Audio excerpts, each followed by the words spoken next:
नमस्कार, स्वागत है आपका न्यूज़ नेशन की मुहिम चमत्कार का लाइव टेस्ट में। मैं आपके साथ रोहित हूँ। आज बात करेंगे एक ऐसे शख्स की जो अपने पास एक खास विधा होने का दावा करते हैं और अपनी इसी विधा से वो लोगों का भूत भविष्य बता देते हैं। बाबाओं मौलानाओं का दरबार, फर्जीवाड़ा या चमत्कार, कहीं फूंक कर तो कहीं दिव्य पानी से इलाज के नाम पर धोखा, कहीं शरीर से भूत प्रेत भगाने का दावा, कभी आस्था के नाम पर भक्तों के बीच आडंबर का दरबार, कभी भक्तों से सजे दरबार में दैवीय चमत्कार के दावे। हर दावा करेगा हैरान, नहीं देंगे कोई प्रमाण। न्यूज नेशन की खास मुहिम ऑपरेशन पाखंड सच की पड़ताल में अब तक आपने कई बाबाओं, मौलानाओं और बिशप के आडंबर लोक के दर्शन किए हैं। भविष्य में झांकने का दावा, पर्ची वाले बाबा। न्यूज नेशन के मंच पर आपने अब तक दूसरों की पर्ची निकालकर भूत और भविष्य में झांकने वाले बाबाओं के पाखंड का पर्दाफाश होते देखा है, लेकिन आज हम आपको एक ऐसे बाबा से मिलवाने जा रहे हैं जो दूसरों की दिव्य दृष्टि जागृत करने का दावा करते हैं। दिव्य दृष्टि का दावा, खास मशीन वाले बाबा।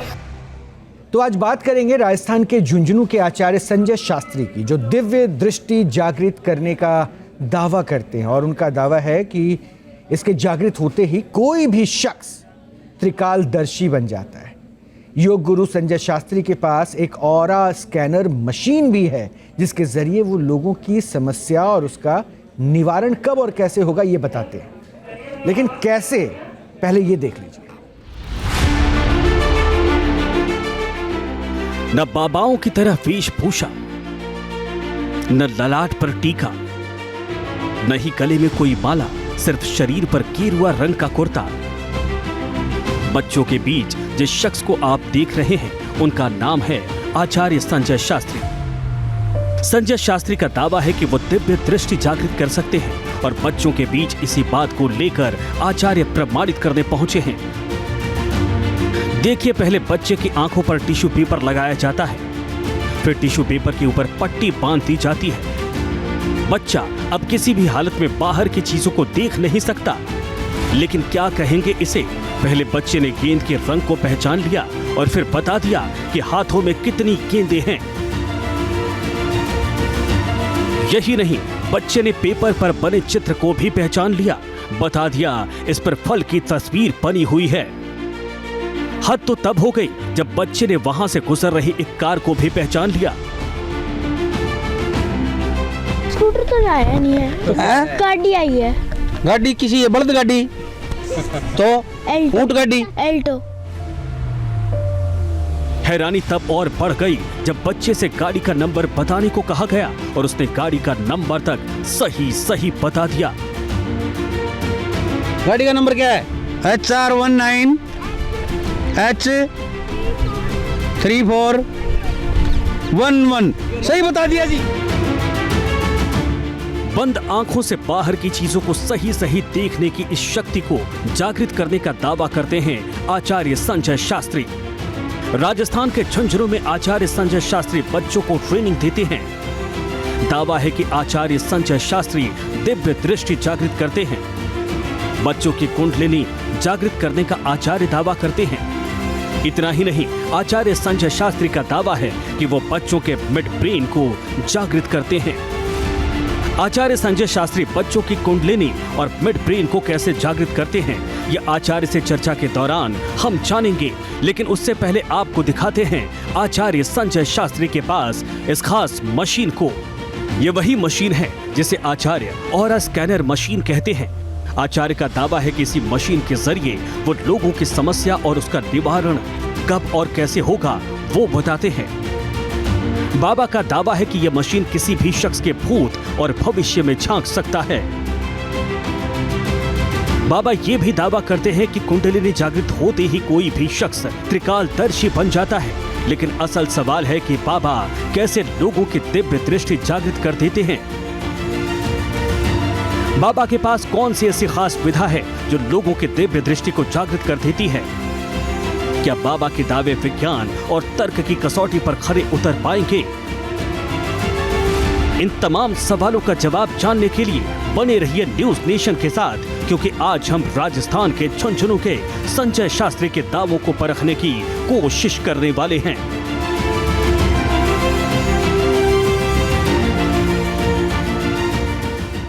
तो आचार्य संजय शास्त्री के बारे में आपने रिपोर्ट के जरिए तो बहुत कुछ जान लिया, अब उनसे ही जुड़कर उनके इस दिव्य शक्ति के बारे में जानते हैं।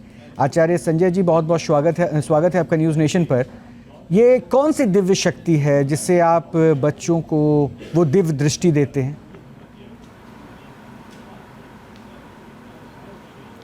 ये तो जो भगवान शंकर के देवों के देव महादेव द्वारा प्रदत्त उनकी दिव्य दृष्टि बोलते हैं, शिव नेत्र बोलते हैं, आज्ञा चक्र के नाम से जाना जाता है। अगर मैं साइंस की भाषा में बात करूं तो पेनियल ग्लैंड के नाम से हमारी साइंस इसको जानती है। आध्यात्म के क्षेत्र में इसको आज्ञा चक्र, अंजना चक्र के नाम से जाना जाता है। अच्छा, तो ये करते विदेशों कैसे? की भाषा में आजकल लोग इसको मिड ब्रेन के नाम से जानते हैं। Okay okay. हम क्या करते हैं जी। ब्रेन पावर इसके माध्यम से इतनी ज़्यादा विकसित हो जाती है कि बच्चा एक बार जो पुस्तक को देख लेता है, पढ़ लेता है या सुन लेता है, वो सदा सदा के लिए मेमोराइज हो जाती है। उसकी अच्छा। मेमोरी बहुत ज़्यादा विकसित हो जाती है और ब्रेन की जो पावर है, स्टोरेज जो क्षमता है, वो बहुत ज़्यादा विकसित हो जाती है। नेगेटिविटी जितनी भी आज तक फैली हुई है समाज के अंदर, संसार के अंदर, वो सारी ऑटोमेटिक रिमूव हो जाती है। गलत रास्ते पे ये कोर्स किया हुआ बच्चा जा ही नहीं सकता। ऐसे संस्कारों के बच्चों के साथ में बैठना ही पसंद नहीं करेगा। ओके, ये तो बड़ी पॉजिटिव बातें आपने बताई। तो मैं एक पहलू और भी समझना चाह रहा था, चूंकि अब मेरी दिलचस्पी बढ़ गई इसको जानने में। तो क्या ये बच्चों को ही आप ये दिव्य दृष्टि देते हैं या फिर जी कुछ युवा वर्ग के जो लोग हो गए, जैसे अगर हम लोग उस अपनी श्रेणी में रखें, तो क्या ये दिव्य दृष्टि हमारी भी खुल सकती है? 5 साल से 75 साल तक जो आदमी शारीरिक दृष्टि से स्वस्थ है, यानी कि फिजिकल जो फिट है, वो कर सकता है, स्वागत है। अच्छा अच्छा अच्छा अच्छा। ये लेकिन बच्चों में ज़्यादा रिजल्ट आते हैं। कितने वक्त का ये कोर्स चलता है? हाँ, बच्चों में ज़्यादा आते हैं। बाकी ये हम 75 साल तक ये 10 दिन में हम एक्टिवेट कर देते हैं। अच्छा, 10 दिन में आप वो दिव्य दृष्टि एक्टिवेट कर देते हैं? जी। अच्छा आचार्य जी, तो क्या इसके लिए कोई फीस भी लेते हैं आप? इसके 3 स्टेप होते हैं। हाँ। हाँ, फीस का तो कोई विशेष नहीं कह सकते, लेकिन यहाँ पर रहने का और भोजन का, और यहाँ विशेष प्रकार का जो भोजन दिया जाता है, जैसे जूस है, फ्रूट है, दुग्ध है, ये सब मोल आते हैं, तो उनके निमित्त कुछ शुल्क रखा गया है। नहीं, कितना टेंटेटिव अगर मैं अपनी जानकारी के लिए पूछूं तो कितना फीस मतलब इसके लिए रखा जाता है? क्योंकि 10 दिन की क्रिया आपने कही, तो एक लमसम तो एक अमाउंट होता होगा ना? बिल्कुल बिल्कुल बिल्कुल। जिसकी उम्र 15 वर्ष तक है उसको हम किड्स की श्रेणी में मानते हैं, बच्चों की श्रेणी में मांगते हैं। अच्छा। और उसका संपूर्ण खर्चा 20,000 रुपये आता है। अच्छा। और 15 से लेके 75 तक 30,000 रुपये। अच्छा। और ये सेशन में, एक सेशन में कितने घंटे का होता है और कितने बच्चे एक साथ एक सेशन में होते हैं, या अकेले अकेले बुलाते हैं आप? नहीं, अकेले नहीं बुलाते, ये पूरा सामूहिक वर्कशॉप होता है। और इसमें एक बार में 10 से लेकर के 100 तक एक साथ शिक्षा अर्जित करते हैं। अच्छा, ये कितने वर्षों से सर आप ये दिव्य दृष्टि लोगों की जागृत कर रहे हैं? 2016 से कार्यरत हूँ।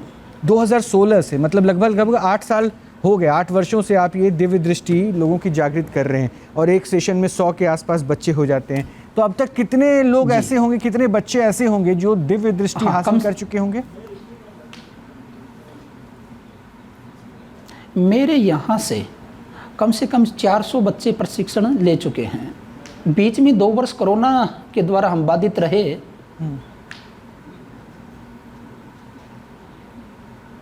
400 बच्चे परिपूर्ण रूप से जो है ना, इससे अगला जो स्टेप होता है ESP का, वो भी कर चुके हैं।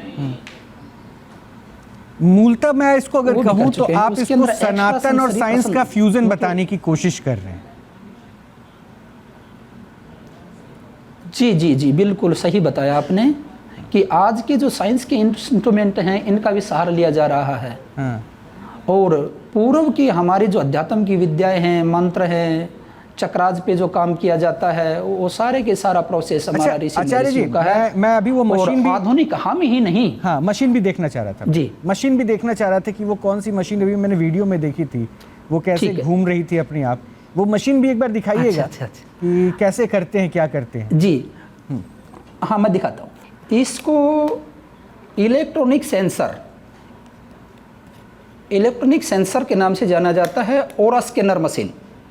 अच्छा, ऑरा स्कैन कर लेते हैं ये इस मशीन के जरिए। हमारे भूतपूर्व, मैं बीच में बोल गया, हमारे भूतपूर्व परमाणु वैज्ञानिक डॉक्टर मन्नन मूर्ति ने इसका आविष्कार किया। अच्छा, ठीक है।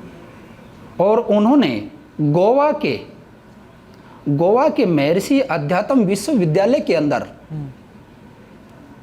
2014 से 2019 तक 10,000 लोगों की रीडिंग की जा चुकी है, जो कि 100% पैमाने पर खरी उतरी है। अच्छा, तो आपको जब ये मशीन और के बारे में जानकारी मिली तो फिर ये 2018 से मैं आपने प्रयोग हासिल में ले कैसे रहा किया हूं। इसे? जी, ये काफ़ी जगह इस समय इसका निर्माण हो रहा है। बाकी पहले तो ये जापान से आई थी टेक्नोलॉजी, लेकिन अच्छा। अब इंडिया में भी इसका निर्माण होता है। लुधियाना के अंदर राकेश भारद्वाज जी हैं, वो इसका निर्माण करते हैं, बनाते हैं। नहीं, मैं थोड़ा सा समझ नहीं पाया आचार्य जी। और ये इसमें सेंसर होते हैं। आपने कहा कि हमारे भारतीय वैज्ञानिक का क्या आपने नाम मैं लिया कि उनके द्वारा तैयार किया गया, फिर आपने कहा कि ये जापान में इसकी खोज हुई, तो मतलब मूलतः ये है कहाँ? जी जी, ये जरा स्पष्ट कर दीजिए। और दूसरा ये बताइएगा कि ये बार बार जो मूवमेंट देख रहा हूँ वो आप कर रहे हैं, ये मशीन खुद ब खुद कर रही है? ये तो मशीन ही कर रही है, अपनी तरफ से तो कोई एक्शन होता नहीं है। तो बेरिंग के ऊपर टिकी हुई, इसमें सेंसर लगे, अपने कंट्रोल से बाहर है। अच्छा, अब ये बता दीजिए कि ये मशीन कहाँ का, मूलतः भारतीय कहूँ या जापानी कहूँ? ये देखिए, आज की तारीख में जो पेटेंट लिया हुआ है वो जापान का कह सकते हैं इसको, लेकिन कोई भी विद्या, दुनिया की कोई भी विद्या जिसको मैं कहूँ, वो नामों में रूपांतरण हो सकता है। नामों को चेंज करके लोगों ने पेटेंट लिया है, लेकिन वो सारी विद्याएं हमारी वैदिक विद्या है, वेदोक्त विद्या है, शास्त्रोक्त विद्या है, भारतीय विद्या है। मैं जितना समझ पाया उस आधार पर मैं आपको कुछ लोगों से मिलवाता हूँ। आपने मिड ब्रेन का भी जिक्र किया था ना, उसके साथ ही मैं आपको पहले आप समझिए। बोल लीजिए। एक तो थोड़ा सा आप जैसे आपने इस मशीन को इसके साथ में जोड़ने का कोई संबंध नहीं, मशीन अपना अलग कार्य करती है। ये तो प्रत्यक्ष जो होता है ना, कोई जैसे ओरा के बारे में बताना, IR, UV, interference radiation, ultraviolet, देखिए तत्वों के बारे में बताना, भवन के जो तत्व वगैरह होते हैं ना वास्तु के। हाँ। आचार्य जी देखिए, अब है क्या ना, देखिए मैं अभी आपको देख पा रहा हूँ, हो सकता है शायद आप मुझे नहीं देख मशीन पा रहे। अलग चीज है। नहीं सर, देखिए अलग चीज है ना कि विज्ञान में बहुत कुछ ढूंढ के निकाला गया, तैयार किया गया, और अभी जिस चीज पद्धति से 10 दिनों में 20,000 मिनिमम का इलाज आप करते हैं, उसके क्या क्या खासियत है मशीन के, वो अभी आपने नीचे नजरें करके पन्ने में देखकर बताया। यानी जिस पद्धति के साथ आप लोगों का इलाज कर रहे हैं उसको आप अपने दिमाग में नहीं डाल पाए हैं, और 10 दिन में आप कुंडली जागृत कर देते हैं। इसलिए मेरा प्रश्न जो है ना थोड़ा सा शक के भाव से गहरा हो गया है। मैं इसको स्पष्ट करता हूं, हो सकता है मैं गलत हूं, बार बार कह रहा हूं, आपको कुछ लोगों से मिलवाता हूं। सुनिएगा। ये मेरे साथ अमर सिंह हैं, ये मेंटलिस्ट हैं। जिस मिड ब्रेन की बात आप कर रहे हैं ना, उस पर ये अभी प्रैक्टिकली करके हमें प्रूव करेंगे कि क्या होता है, कैसे मिड ब्रेन काम करता है। तुषार राजकुमार भी मेंटलिस्ट हैं, और योगी उमेश पुरी हैं, ये हिंदू धर्म गुरु हैं, जो कुंडलियां जागृत करना, दिव्य दृष्टि देना, ये जो आपने कहा 10 दिन के कोर्स में, वो कितना पॉसिबल है मैं इनसे भी प्रैक्टिकली समझूंगा। तो सबसे पहले तुषार, मैं आपसे ही समझना चाहूंगा, ये मशीन आपने देखी थी पहले कभी? जी देखिए, मतलब देखिए योगी, जनरली चूंकि आप लोग जिस क्षेत्र में हैं, उस मशीन का इस्तेमाल करके वो दिव्य दृष्टि जागृत हो जाती है। 10 दिन का कोर्स होता है, ये तो सुन लिया आपने? बिल्कुल सुन लिया। तो आपके पास जो दिव्य दृष्टि आई है, कुछ ऐसी मशीन से और बढ़ा के आपका दिव्य दृष्टि आई क्या? नहीं, इस मशीन से कोई और नहीं बढ़ा। हाँ। ना ही मेरे पास किसी प्रकार की कोई दिव्य दृष्टि है। मैं आपको बता दूं, मिड ब्रेन एक्टिवेशन एक बहुत बड़ा स्कैम है, एक बहुत बड़ा ठगी का बिजनेस है, जिसके खिलाफ 2018 में 2017-18 में एक बहुत बड़े सोशल एक्टिविस्ट हैं केरला के मिस्टर नायक, जिन्होंने एफआईआर भी दर्ज की है। जापान की जो ऑर्गेनाइजेशन जो बताते हैं इंडिया में जो उनको लेकर है, उनके खिलाफ एफआईआर भी हुआ है। अच्छा, इसी मशीन और टेक्नोलॉजी डिफेम करने, नहीं मशीन के लिए नहीं, मिड ब्रेन एक्टिवेशन के लिए। ओके। और मिड ब्रेन एक्टिवेशन जो संस्था है, उन्होंने फिर फर्दर एफआईआर कर मिस्टर नायक को पुलिस में भी खींचा, कोर्ट में भी खींचा, और इसके ऊपर मेरे पिताजी ने भी बहुत एक्टिविज्म किया है। प्लस मैं आपको बता दूं कि मिड ब्रेन एक्टिवेशन के नाम पर सिर्फ इंडिया में ही नहीं, पूरे विश्व भर में फ्रॉड चल रहा है, और हजारों रुपए। क्या होता है, क्या मैं इसको एक सिंपल लैंग्वेज में समझूं, क्योंकि देखिए, होता क्या है, बच्चों हम को चाहते हैं कि आप प्रैक्टिकली भी कीजिएगा। बिल्कुल, मैं वो होता क्या, मिड ब्रेन एक्टिवेशन हुआ क्या? मिड ब्रेन एक्टिवेशन से बेसिकली ये बताते हैं कि बच्चे कोई भी हाथ में नोट पकड़ेंगे तो उसका बता देंगे कि नोट कौन सा है। जैसे अभी महाराज जी के आगे कुछ पत्ते रखे हुए अलग अलग रंग के, वो टच करके बता देंगे कि कौन सा रंग है। मैं ये कहता हूं कि अगर आप टच करके अगर आपका मिड ब्रेन एक्टिवेट हो गया है, तो पहले तो आपको टच करने की जरूरत नहीं पड़ेगी। आप आंखों पे पट्टी बांधिए मत, मैं आप पे विश्वास रखता हूं, आप आंखें सिर्फ बंद कर लीजिए। मैं अपने हाथ में नोट रखूंगा, आप ये बता दीजिएगा कि हाथ में कौन सा नोट है, बिना आंखों पे पट्टी बांध के। कोई इनका बच्चा, 400 के 400 बच्चे जो आज तक गए हैं और जो भी सीख रहे हैं, कोई कुछ नहीं बता सकता, ये मैं दावे के साथ कह सकता हूं, और ये एब्सोल्यूट फ्रॉड है। अच्छा, मैं एक काम करता हूँ, ये पीसीआर से मुझे एक सजेशन भी मिला और अच्छा सजेशन है, इसलिए मैं इसको सामने रख रहा हूँ। आचार्य जी, क्या आपका कोई ऐसा छात्र है जो अंडर ट्रेनिंग हो, जो अभी आपके साथ हमारे समक्ष बैठे, तुषार उससे अगर 1-on-1 करना चाहे तो? मैं कह रहा हूं फुल ट्रेंड हो तब भी नहीं कर पाएगा, ये मेरा दावा है। तुषार का बिल्कुल हार्दिक अभिनंदन है, स्वागत है। कोई नहीं, आपके दावे को मैं स्वीकार करता हूं, आप जहां चाहें जब चाहें। नहीं, अभी के अभी, और मैं तैयार। आचार्य जी, अभी के अभी अगर आपका कोई छात्र हुआ तो वो बुला दीजिए उसको अपने साथ। अभी तो मेरे पास में बच्चे कहाँ उपलब्ध हैं। अच्छा, अभी बच्चे नहीं है, चलिए ठीक है। तुषार जी जहां चाहे मैं वहां उपलब्ध करा सकता हूं। आप चैनल में और बुलाइए, जिस भी प्रकार से चाहे उसी प्रकार से डंके की चोट। अच्छा, तो क्या आप इनके साथ ये जो आपको चैलेंज कर रहे हैं आप तुषार जी, क्या इनके साथ आप खुद कर सकते, क्योंकि आप तो सिखाते हो? मैं स्वीकार करता हूं। तो अभी आप इनकी चुनौती स्वीकार कर रहे हैं, यानी जो ये स्वीकार करता हूं तुषार को, बिल्कुल बिल्कुल सहर्ष, किसी प्रकार का कोई मुझे वो गिलानी नहीं है, मैं सहर्ष स्वीकार करता हूं। इनके ने जो देखा होगा, उन लोगों ने ऐसा किया होगा या रहा होगा, लेकिन मेरा अपना खुद का अनुभव है। मान्यवर, बोलिए। अच्छा, हाँ, मैं ये कह रहा था कि इन्होंने ऐसा कुछ देखा होगा, सुना होगा, या पूर्व में कुछ ऐसी। मैं एक सवाल पूछना चाहता हूं, लेकिन मैंने जो तैयार किए हैं उन बच्चों के ऊपर मेरा आत्मवत विश्वास है। क्या नाम है स्वामी जी का? आचार्य जी, आप कह दीजिए। आचार्य जी, एक छोटा सा सवाल है। जब आप अपने शिष्यों के आंखों पर पट्टी बांधकर उनसे सवाल पूछते हैं, जैसे मान लीजिए कि आप उनसे पूछते हैं कि ये जो नोट है इसकी वैल्यू क्या है, मतलब ये 10 का है, 500 का है, 50 का है, तो ये अगर कोई शख्स उनके पीछे हाथ में लेकर खड़ा हो जाए, उनके हाथ में ना दे, वो मतलब उनको ऐसे सूंघने को ना दे, उनको ऐसे फील करने को ना दे, तो क्या वो बता सकते हैं? सही है, मैं इससे एक कदम आगे बताता हूं जी। मैं इससे एक कदम आगे बताता हूं, अपनी जेब के अंदर बता दे जब तो मानेंगे। बिल्कुल, 100% मानूंगा, आप 100% मानूंगा, 100% मानूंगा। तो आप दूसरा, आप मेरी जेब में बताइए कि आप अपनी कलम से कुछ भी लिख लीजिए और अपनी जेब में डाल लीजिए। जी, ये अभी करवाऊं मैं? अपनी जेब में डाल लीजिए। तुषार को मैं बोलूं जो आप कह रहे हैं? अगर मेरे बच्चे बता दे तो मानेंगे। बिल्कुल 100% मानूंगा, अपना प्रोफेशन छोड़ दूंगा। शास्त्री जी, क्या ये आप भाई को बोलिए। शास्त्री जी, क्या ये अभी आप कर सकते हैं तुषार के साथ? अगर तुषार अगर कागज कलम पे कुछ लिखे और अपनी जेब में डाले, मैं अपना प्रोफेशन छोड़ दूंगा, मैं अपना प्रोफेशन आज के आज यहां छोड़ दूंगा, अपना YouTube चैनल डिलीट कर दूंगा, अपने विजिटिंग कार्ड हटा दूंगा, वेबसाइट डिलीट कर दूंगा। छोड़ने का काम नहीं, अपना जोड़ने का काम है। नहीं, मैं दावे के साथ कह सकता हूं आप नहीं कर सकते। आप अभी ऐसा क्यों करें? तुषार जो कह रहे हैं, छोड़ने का काम थोड़ी, हमारा जोड़ने का काम है। छोड़ना, देखिए ये तुषार ने कोशिश किया कि ये बताया कि जो प्रोसेस आपका है वो क्वेश्चनेबल है। तो अगर इस पे प्रश्न उठाया है तो मैं तो आपको खुली चुनौती जो दे रहे हैं उनके साथ जोड़ रहा हूं और मंच दे रहा हूं। एक काम कीजिए, जो आपने कहा ना छात्र आपका कर सकता है, तो मैं गुरु से ये पूछ रहा हूं कि अगर ये तुषार एक कागज में कलम से कुछ लिख के अपनी जेब में डालें तो क्या आप अभी अब बता सकते हैं क्या तुषार ने लिखा? नहीं, हम नहीं बता सकते।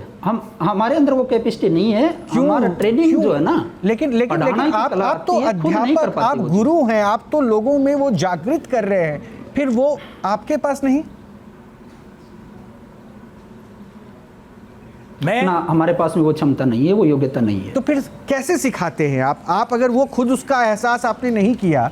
रोहित जी, हमारा एक सेकंड तुषार, मैं ये एक धनुर्धर ही धनुष को पकड़ने की क्रिया बता सकता है, कला बता सकता है।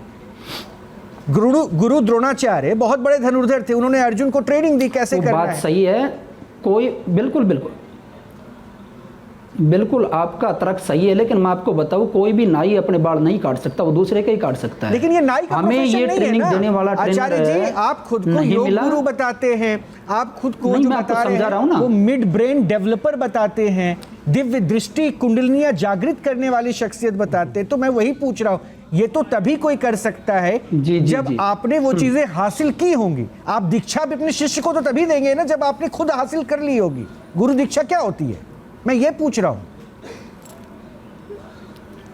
नहीं, वो उस बात में आपका मैं समर्थक हूं, मैं मानता हूं, लेकिन ये कैपेसिटी, ये योग्यता हमारे अंदर नहीं है। हम बच्चे को ट्रेनिंग दे सकते हैं, ट्रेनिंग देने का जो प्रोसेस है। ठीक है सर, मैं अब देखिए, मैं आचार्य जी आता हूं, अब आपके पास आता हूं। देखिए, अब मैंने कहा ना कि मैं कॉन्ट्राडिक्ट कर रहा था, मेरे बार बार दिमाग में प्रश्न उठ रहा था इस विधि पर, इस विधान पर, और देखिए उसका एक निष्कर्ष अभी तक ये निकला कि आप खुद उससे जुड़े हुए नहीं हैं, लेकिन आप छात्रों को सिखाते हैं। पहला पॉइंट अभी ये आया है। हो सकता है मैं गलत हूं, अभी भी कह रहा हूं, हो सकता है मैं गलत हूं, लेकिन ये जनता तय करेगी, दर्शक तय करेंगे। बहरहाल वो जो कह रहे हैं, अब मैं आप छोड़िए, डिस्कशन पार्ट नहीं है, ऑन ग्राउंड आप प्रैक्टिकली ऐसा कुछ कर सकते हैं जिसको मिड ब्रेन एक्टिविटी और इससे जोड़ के दिखाया जाए। वो जो मशीन जैसे ऑरा चेक करने वाली बात थी, कुछ कर सकते हैं 100%। आप मशीन से जुड़ी बात करें या मिड ब्रेन एक्टिवेशन? नहीं, पहले मशीन से जुड़ी। अच्छा ठीक है, बराबर है। तो मैं आज वो मशीन लेकर ही आया हूं अपने साथ। अच्छा, ये मशीन नहीं लेकर आया? हाँ, दिखाइए। तो ये मशीन है, अब इसको ये गलत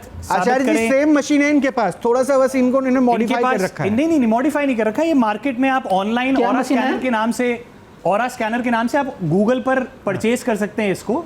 ये ऑनलाइन अवेलेबल है। हाँ। और जो आचार्य जी के पास मशीन है वो तांबे की दिख रही है, पता नहीं वो तांबे की है या नहीं, पर ये हाँ जी एक अलग धातु की बनी हुई है। और ये भी वही है, इसमें कोई कंट्रोल नहीं है, जैसा जी आचार्य जी कह रहे थे, बॉल बेयरिंग पर है, कोई कंट्रोल नहीं है। तो जी मैंने सिर्फ पकड़ा हुआ है इस मशीन को और ये अपने आप मूवमेंट कर रही है, जैसे कि हमने वीडियो में देखा अभी इससे पहले।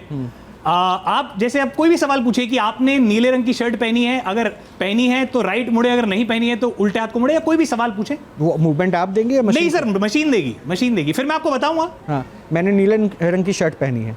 आप पूछिए कि अगर सही है या क्या गलत तो राइट घूमे, अगर गलत है तो लेफ्ट घूमे। अच्छा, अगर ये सही है तो ये राइट मूवमेंट होना चाहिए, और अगर गलत है तो लेफ्ट। सर मेरा राइट है और मेरा ही लेफ्ट है, तो ये राइट में घूम रही है। मैं वापस से आ जाता हूँ, आप कोई और सवाल पूछे। जैसे तुषार कुमार क्या मेंटलिस्ट हैं? अगर सही है तो राइट घूमे, अगर नहीं है तो लेफ्ट घूमे। अच्छा, नहीं योगी जी, आपका जो भी नाम है या आप जहाँ कहीं रहते हैं, मान लीजिए मैं दिल्ली में रहता हूँ, तो दिल्ली में मैं फैक्ट बता रहा हूँ, मैं दिलशाद गार्डन में रहता हूँ, तो मैं पूछूंगा कि क्या मैं दिलशाद गार्डन में रहता हूँ, अगर सही है तो राइट घूमे, अगर नहीं है तो लेफ्ट घूमे। या हो सकता है मैं ये बोल दूं कि मैं दिलशाद गार्डन में रहता हूं या विवेक विहार में, अगर दिलशाद में रहता हूं तो राइट, विवेक विहार में रहता हूं तो लेफ्ट। तो आप एक उत्तर इनमें से सही बोलिएगा और दूसरा उत्तर गलत बोलिएगा, पर बताइएगा मत कि आप कहाँ रहते हैं, और मशीन बताएगी कि आप कहाँ रहते हैं। मैं योगी उमेश पुरी, मैं पटेल नगर में रहता हूं। क्या ये बात सत्य है? अगर सत्य है तो राइट घूमे, और झूठी है तो लेफ्ट में जाए। क्या आप पटेल नगर में ही रहते हैं? हाँ, पटेल नगर में रहते हैं। मैं अपने हाथ में भी लेके बिल्कुल लेके देखिए आप, ये अपने आप ही घूमती है। अमर, मैं आपसे प्रश्न पूछूंगा। जी अमर, क्या आपने इंस्टाग्राम पे मेरे साथ फोटो टैग करके डाला था? ये प्रश्न अगर आप पूछें जी, ये प्रश्न तो सामने वाले को पूछना है। बिल्कुल। तो आप अपना प्रश्न पूछ लीजिए इंस्टा से, क्योंकि उस प्रश्न का उत्तर मैं जानता हूं, इसलिए मैं जानना चाह रहा हूं। मेरा प्रश्न रोहित जी आपसे सिर्फ ये है कि क्या मैंने आपके साथ में इंस्टाग्राम पे पिक्चर आपको अपलोड करी है? अगर करी है तो हाँ यानी राइट में जाएगा, नहीं करी तो लेफ्ट में जाइए। सर नहीं जा रही, कुछ movement कोई बात नहीं। इसका मतलब ये तय हो गया कि मशीन से कुछ नहीं होता। हाँ। ये तय हो चुका है। क्यों movement नहीं हुई हाँ, लेकिन? मैं वही उसी का जवाब दे रहा हूँ, उसी का जवाब दे रहा हूँ। टेक्निक सिखाई जाएगी तो इसका मतलब ये हुआ कि मशीन से कुछ नहीं होता। मैं इसी पर आ रहा था। इन्होंने टैग करी है या नहीं करी? अगर करी है तो राइट में जाएं, और अगर नहीं करी तो लेफ्ट में जाएं। तो क्या भाई टैग करी है? बिल्कुल भाई। तो ये राइट में जा रही है। इसका मतलब ये तय हो चुका है कि आचार्य जी के हाथ में जो मशीन है, देखिए सबसे पहले मैं इस मशीन पर सवाल नहीं उठा रहा हूं। मेरा सवाल है, जहां जहां अज्ञानता होगी वहां वहां अंधविश्वास होगा। ये मशीन जो है, देश के विदेश के बहुत सारे वास्तु कंसल्टेंट्स एक पर्टिकुलर कार्य के लिए यूज करते हैं अपने प्रोफेशन में, जिसको लेकर एक टोटली गलत उद्देश्य दे रहे हैं आचार्य जी कि हम त्रिकालदर्शी, या फिर हम ये मशीन फ्यूचर बता देती है एक तरीके का कि आईएएस बनेगी या नहीं बता बनेगी। देती है। और नहीं, आप देखिए ना, एक लड़की से पूछा गया कि क्या आप आईएएस बनेंगे या नहीं बनेंगे, क्या आप अगले 2 साल में ठीक होंगे, तो मशीन घूम गई। फिर 1 महीने में, 2 महीने में, 9 महीने में, सर की वीडियोस मैंने देखी हैं, वो घूम गई। तो मतलब फ्यूचर ही बता रही है। तो इसका मतलब भगवान से कुछ ऊपर हो गया तो मशीन हो गया? नहीं, वो इनके हाथ है। वो एक टेक्निक है जिसको आप बॉल बेयरिंग को एक फिजिक्स, एक साइंस के जरिए हल्का सा भी आप लोड जिस तरफ भी बढ़ाते हैं उस तरफ एग्जैक्टली, क्योंकि मैंने इसलिए अपने हाथ में लेके वो डेमोस्ट्रेट किया। एक बार फिर से मेरे हाथ में और दीजिए। इसके बाद आचार्य जी कहेंगे इसके अंदर कोई सैंपल नहीं है, इसके अंदर कोई कनेक्शन नहीं है, उसकी जरूरत ही नहीं है। सैंपल भी है मेरे पास, सब कुछ है, सैंपल भी है और मेरे पास सब कुछ है, उसकी जरूरत नहीं है। ये सिर्फ और सिर्फ फिजिक्स, वेट मैनेजमेंट और बॉल बेयरिंग का खेल है। ये किसी भी इसमें मूवमेंट पे, क्योंकि ये तो अपने आप मूवमेंट हो रही है जी। यानी जो अभी तक दावे थे इस मशीन को लेके, और क्योंकि मैंने जो अमर से प्रश्न पूछा उसके जवाब में मशीन की मूवमेंट नहीं हुई जी, यानी ये मशीन के दावे पे तो अभी प्रश्न उठ गया। जो मुझे फील हुआ, शायद वो राउंड शेप में कुछ ऐसा है इनके हाथ में, लाइक कुछ कोई रिंग टाइप का या कोई छल्ला टाइप का इनके हाथ में है शायद। ये दिखा दीजिए कैमरे पे आप। अमर खोल लीजिए आप। ये बल्ब जलेगा कि नहीं? अगर जलेगा या नहीं, इनका सवाल आया मन में। इससे पहले इस सवाल के बारे में आपने बात करी आपने मुझसे? नहीं। ध्यान दीजिएगा।